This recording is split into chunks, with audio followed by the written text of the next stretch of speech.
Hello students, now we are going to discuss a new subphylum of the vertebrata, that is osteocytes. So these are bony fishes और ये bony जो name मिलता है इनको these are on the basis of the endoskeleton present. जैसे cartilaginous fish हम उसे बोलते हैं जिसमें कार्टिलेज पाया जाता है, वैसे ही bony fishes हम उसे बोलते हैं जिसके एंडोस्केलेटन में बोन्स पाए जाते हैं. If we talk about the endoskeleton, तो इसमें bones they are basically the endoskeleton, and we talk about the exoskeleton, so there are scales present and these scales behave as the endoskeleton. These scales are of three types. कौन कौन से types के इसमें present होते हैं? Cycloid, ganoid and ctenoids. तो ये तीन टाइप के स्केल्स पाए जाते हैं, जो कि ये जो स्केल्स हैं थ्री टाइप्स के, हमारी कार्टिलेजेस फिश में प्लेकॉइड टाइप के बस पाया जाता है. तो ये जो क्लिनॉइड टाइप का है, this is the most common type of the scales which is found. Now if we talk about the habitat, these are found in both fresh water and marine water, दोनों में ही मिलता है हमें. फिशेस की बात करें, fins sorry obviously the fish will have fins. तो अगर हम फिल्स की बात करें तो they are of two types, paired और अनपेयर्ड. पेयर्ड फर्दर दो टाइप्स की है, एक तो pectoral fins and another is pelvic फिल्स.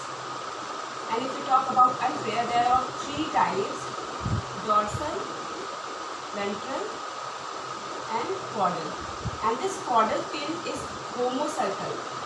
Homocercal means जैसे जो ये फिश थी हमारी कार्टिलेजिनस फिशेस थी, उसमें हेट्रोसर्कल था, यानी ये जो इस टाइप से जो कॉडल था, ये दोनों लोब्स सिमिलर नहीं थे, एक बड़ा एक छोटा था, लेकिन इसमें दोनों के दोनों बराबर ही होंगे. दोनों जो लोब्स है कॉडल फिश में, they will be similar. Mouth is present anterior location. Mouth जो है एंटीरियर लोकेशन पे प्रेजेंट है. डाइजेस्टिव सिस्टम में anus is separate. Anus is a separate opening. इसमें जो ओपनिंग है सेपरेट है. And they do not have scroll valve. Scroll valve क्या होता है, किस चीज़ में हेल्प करता है? It basically helps in absorption of the food in the intestine. Intestine region में एब्जॉर्प्शन का काम करता है. ये कार्टिलेजिनस फिश में पाया जाता है, लेकिन बोनी फिश में नहीं पाया जाता है. Okay, talking about the teeth, किस टाइप की टीथ है? होमोडॉन्ट है, एप्रोडॉन्ट है, पॉलीडॉन्ट है. अब ये होमोडॉन्ट क्या होता है? होमोडॉन्ट यानी सारी की सारी जो टीथ है, जैसे हमारी टीथ का जो शेप है सबका अलग अलग है, तो उनकी सारी की सारी टीथ जो है वो सेम स्ट्रक्चर की होंगी. एप्रोडॉन्ट यानी दे आर सुपरफिशियली अटैच होती है. And the third is polyphyodont. Polyphyodont mean जितने बार गिरेगी उतने बार आएगी. जैसे हम लोग के जैसे एक बार गिरेगी मिल्क टीथ के बाद सीधा परमानेंट टीथ आएगी, उसके बाद अगर टीथ टूटती है तो दोबारा से वापस नहीं आने वाली. लेकिन इन लोग के केस में टीथ जो है वो कई बार आती रहती है. ना कहें आम टू द रेस्पिरेटरी सिस्टम, तो obviously they have gills, so they undergo branchial respiration. इसमें ब्रांचियल रेस्पिरेशन होगा. और ब्रांचियल रेस्पिरेशन के साथ साथ they have two more thing. One is air bladder and they have what was Barbarian ossicles. ये मैं आगे बताती हूँ, लेकिन यहाँ पे भी दे दिया मैंने. एयर ब्लैडर क्या करता है? इसमें एयर फिश में एयर भरने के लिए हेल्प करता है, ताकि इसको बायोलेंसी प्रोवाइड हो और ऊपर की तरफ मूव कर सके. And this Barbarian ossicles is actually joining this air bladder with the inner ear. क्योंकि इसमें सिर्फ इनर ईयर पाया जाता है, तो ये इनर ईयर से बाइंड करने में या अटैच करने में ये हेल्प करता है. Now if we talk about the circulatory system, तो टू चैम्बर्ड हार्ट पाए जाते हैं. टू चैम्बर्ड हार्ट है, हार्ट इज ब्रांचियल और मिनोसस. ब्रांचियल और मिनोसस मतलब हार्ट के अंदर जो है वो डीऑक्सीजनेटेड ब्लड ही जाएगा. ठीक है. दो एसेसरी चैम्बर्स पाए जाते हैं, sinus venosus and truncus arteriosus. दो एसेसरी चैम्बर्स पाए जाते हैं, sinus venosus and truncus arteriosus. They have Barbarian ossicles, ये बता चुकी हूँ. एक्सक्रीटरी सिस्टम की बात करें तो दे आर बेसिकली अमोनोटैलिक होता है. टेम्परेचर मतलब इनका टेम्परेचर कैसा है? 0 किलो थर्म्स टाइप का. ओके. रिप्रोडक्शन की बात करें तो दे में एग्जिबिट और they may not exhibit sexual dimorphism. Sexual dimorphism हो भी सकता है, नहीं भी हो सकता है। And they do not have claspers. Claspers क्या होता है? ये कोऑपलेटिंग ऑर्गन है, कोऑपलेटिंग ऑर्गन इसमें नहीं पाया जाता है। And we talk about the development और the type in which they reproduce, तो it can be oviparous, viviparous और ओवोविविपेरस। तो ये these were some of the features of the osteocytes. Let us move on to some examples. I am rubbing this, you just take the screenshot and write it down in your notebook. If we talk about the example, the first one is domo fish. इसका scientific name है Labiorota. This is a freshwater fish. Fresh water fish है ये, and this fish is edible. सबको पता है, लोग तो खाते ही हैं। दूसरा इज कातला। कातला फिश का साइंटिफिक नेम क्या है? कातला कातला कातला कातला, इजी है, catla catla. This is also fresh water fish, fresh water, and this is also edible, ये भी एडिबल है। Now the third example is Anguilla fish. Anguilla, this anguilla fish is also called as eel बोलते हैं। And इसकी एक important characteristics क्या है? This is migratory, ये माइग्रेट कर जाता है।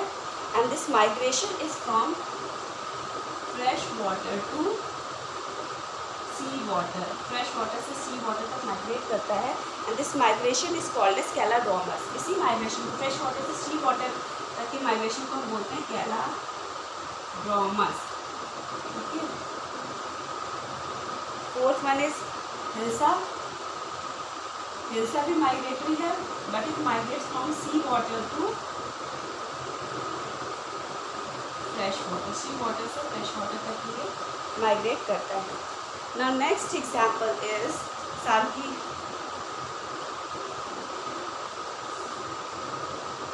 सार्डिनेला। Sardinella is called as salmon. Sardinella is for salmon, and this salmon is marine, and this is also edible. Marine भी है, edible भी है। Now next is hippocampus. Hippocampus, and this hippocampus is known as seahorse. इसको seahorse बोलते हैं। Okay, this hippocampus. They have huge pouch. They have huge pouch. Huge pouch means egg को store करने के लिए पाउच अवेलेबल रहता है। जो ये पाउच है उसमें एग स्टोर होगा। एग स्टोर हो मतलब एग जब हैच होगा, जिसमें से जब यंग वंस निकलेगा तो उसका टेक केयर जो है वो मेल ही करेगा। Male hippocampus. Now seventh one is lungfish. Lungfish, इसको अफ्रीकन लंगफिश भी बोलते हैं।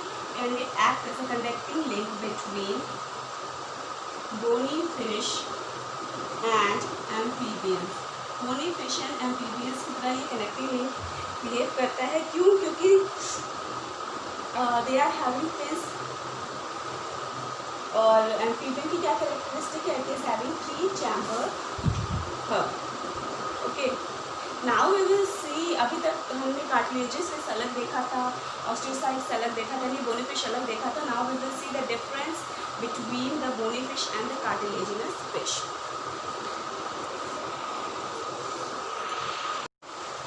Now let us move on to this comparison between the cartilaginous fish and bony fish. हम लोग फटाफट कंपैरिजन देख लेते हैं।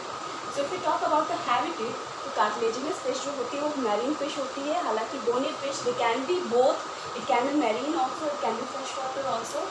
Exoskeleton की बात करें तो इसमें placoid scales पाया जाता है, placoid scales, and इसमें 3 टाइप की scales पाई जाती है। तो देखा भी था, glenoid करके था, phenoid, एक और उसका वो थ्रू देख लेना गया। तो 3 टाइप की स्केल्स इसमें पाई जाती थी। साइक्लॉइड, ग्लेनॉइड एंड फिनॉइड, ये 3 टाइप की स्केल्स पाई जाती थी। एंडोस्केलेटन की बात करें तो इसमें कार्टिलेज पाया जाता है और इसमें बोन्स पाया जाता है। पोजीशन ऑफ द माउथ की बात करें तो इसमें क्या नाम है, कार्टिलेजिनस में वेंट्रल पोजीशन पे माउथ लोकेटेड है एंड इसमें डॉर्सल पोजीशन पे डॉर्सली माउथ लोकेटेड है। डाइजेस्टिव सिस्टम की इसमें बात करें तो ओपनिंग जो है कार्टिलेजिनस पे सिर्फ सिंगल ओपनिंग है, एक्सक्रीशन, डाइजेशन और रिप्रोडक्शन के लिए एक क्लोएका, और इसमें सेपरेट ओपनिंग है that is anus. Scroll walls जो कि एब्जॉर्प्शन में हेल्प करता है इंटेस्टाइन में, ये पाया जाता है कार्टिलेजिनस फिश में, जबकि ये एब्सेंट है बोनी फिश में। रेस्पिरेटरी सिस्टम की बात करें तो number of gill slits 5 to 7 pairs पाए जाते हैं कार्टिलेजिनस फिश में, but only 4 pairs is found in bony fish. Okay, now covering की अगर बात करें तो इसमें जो गिल स्लिट्स पाया जाता है that is not covered by operculum, but bony fishes में जो गिल स्लिट्स है that is covered by operculum. Okay, air bladder is absent, इसमें प्रेजेंट होता है। वेबोरियन ऑसिकल जो कि कनेक्ट करता है एयर ब्लैडर को ईयर के बोन्स से, so that is present in the bony fish. अभी हम कुछ और देख लेते हैं, अभी तो 6 हुआ है। Moving on to some more.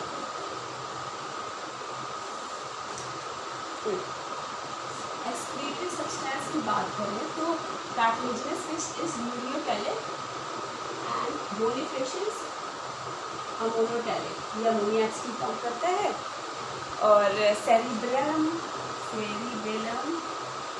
And olfactory lobes की बात करें तो it is very large in cartilaginous fish. Cerebrum बहुत लार्ज होता है कार्टिलेजिनस फिश में, इसमें कंपेरेटिवली स्मॉलर रहता है।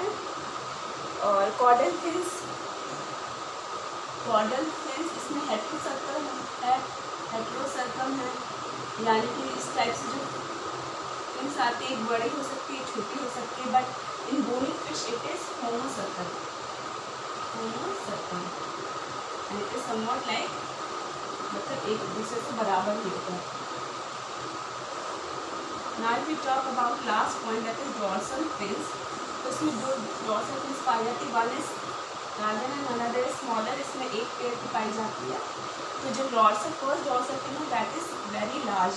कभी शार्क वगैरह तुम लोग देखते होगे, कई बार मूवीज़ में भी दिखाता है कि शार्क अगर अंदर भी आता है तो उसकी थोड़ी सी ऊपर से टिप दिखाई देती है, that is actually the dorsal fins. Now we will discuss another subphylum that is amphibia. Now coming on to the amphibia, we will discuss some of the features of amphibia.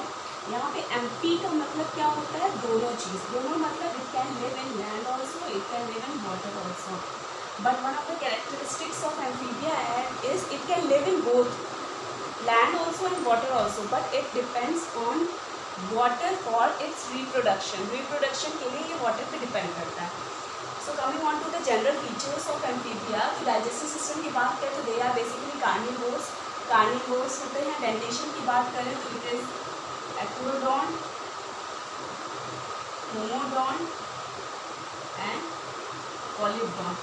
वही same feature, acrodont means superficially attached jaw पे, homodont means सारे के सारे teeth के dimension shapes वगैरह similar है, पॉलीडॉन means जितने बार multiple sets हैं, जितने बार भी गिरेगा उतने बार आ जाएगा। Okay, now they are having an opening cloaca which is used for removing the waste. Now respiratory system की बात करें तो young ones respires through gills, तो गिल्स से जो रेस्पिरेशन होता है that is called as branchial respiration. Adult respire through skin, and when it respires through skin it is called as cutaneous respiration. Now, and sometimes it respires through bronchopharyngeal lungs के through भी respire करता है, and when it respires through lungs it is called as pulmonary respiration, इसको pulmonary respiration बोलते हैं। Okay, now talking about the circulatory system, they are having 3 chambers, और इनका जो हार्ट है वो 3 चैम्बर होता है, डबल सर्कुलेशन इसमें होता है, बट इस केस में जो हार्ट है that is arteriosus venosus. Arteriosus venosus means कि दोनों जो आर्टरीज और वेन्स दोनों के दोनों ब्लड जो है वो मिक्स हो जाते हैं। जैसे हम लोग केस में राइट एट्रियम में आता था पहले, इन लोग केस में आता है दोनों राइट और लेफ्ट में, फिर फाइनली जाकर के मिक्स हो जाता है एक चैम्बर में, इसलिए इसको बोलते हैं आर्टरियोसस विनोसस। और इनकम्प्लीट सर्कुलेशन, इनकम्प्लीट सर्कुलेशन बोलते हैं। Now they are having two accessory chambers, that is sinus venosus and conus arteriosus. ये मतलब नेम एकदम से याद कर लो, sinus venosus and conus arteriosus, ये दोनों जो है ये एक्सेसरी चैम्बर्स हैं। Now exoskeleton, they are not having any type of exoskeleton, completely absent होता है। एंडोस्केलेटन बॉडी पार्ट है जो पाया जाता है। वर्टिब्रल कॉलम की बात करें तो फर्स्ट वर्टिब्रा है दैट इज एक्सेस, तो हम लोग के केस में फर्स्ट वर्टिब्रा है एटलस, वो मिलता है, पाया जाता है इनमें, लेकिन एक्सेस नहीं पाया जाता है। नाउ नर्वस सिस्टम में they are having 10 pairs of the cranial nerves, 10 pairs के क्रेनियल नर्व्स होते हैं। सेंसरी ऑर्गन आईज है इसमें, ईयर्स भी होता है, लेकिन ईयर्स में only middle ear is found. Okay, now coming on to the excretion, क्या किस टाइप का एक्सक्रीट करता है ये, तो यंग वंस जो है वो यूरिकोटेलिक होता है, वो यूरिया एक्सक्रीट करेगा, और एडल्ट्स जो है वो अमीनोटेलिक है, वो अमोनिया एक्सक्रीट आउट करेगा। If we talk about the body temperature, तो obviously it is cold blooded animal, तो it is 5 poikilotherms. Reproduction can be external also, internal also, तो इंटरनल रेस्पिरेशन सैलमेंडर में होता है, और development is indirect, indirect development होता है, tadpoles form होते हैं, और axolotl is actually the larva of salamander, salamander का लार्वा है। कुछ एग्जाम्पल्स हैं, बस हम नेम देखेंगे, कंप्लीट डिस्क्रिप्शन हम लोग नहीं देखने वाले हैं, 2-3 एग्जाम्पल देख लेते हैं। First is the Rana tigrina, this Rana tigrina is the Indian frog, ये इंडियन फ्रॉग है। ब्यूफो, स्टोर्स और सैलमेंडर को अभी तक हम लोग देख ही रहे हैं। फिर कुछ एग्जाम्पल्स हैं एम्फीबियन के, तो तुम लोग गो थ्रू कर लेना। मैं इसको इतना जल्दी से कवर कर रही हूँ क्योंकि गाइस इसमें समझने वाला नहीं है, बहुत ज़्यादा टर्म्स जो समझने वाले को तुम लोग को पता है, बट इसको लर्न करने वाला ज़्यादा है क्योंकि सबके फीचर्स ही हैं, तो वो तुम लोग को लर्न करना पड़ेगा। तो please do learn all the features of the phylum, एक एक करके जैसे जैसे मैं फाइलम बताती जा रही हूँ, क्योंकि इकट्ठे बहुत लंबा चैप्टर है, बहुत लंबा ये यूनिट है, नहीं हो पाएगा, तो तुम लोग जैसे जैसे मैं बताती जा रही हूँ रेगुलरली इसको लर्न करते रहना। Okay, if you have any doubt please do ask me. Okay, thank you, bye bye.